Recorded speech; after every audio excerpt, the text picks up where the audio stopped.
Hello, welcome. I'm in Stratford. Yes, and I've made it. My goal for today has been achieved. So I've given out about 10 leaflets. And the thing is, what I'm learning is to have that desire and sticking to it. So the goal was to be consistent, okay?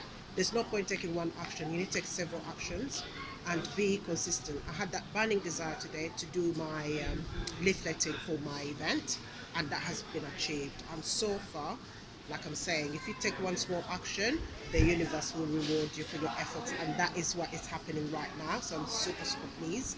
And what is the one action that you need to take towards your business, and what are you doing about it? My goodness, when you take one small action, you'll be amazed because the universe, there's so much abundance around us. We just need to act on our strength and go for it. I hope that resonates with you. Please like and share this video. What's the one thing that you need to take action on? And what are you going to do about it? If you stay in your comfort zone, nothing's going to be achieved. Step out. Thank you very much for your time. Bye for now.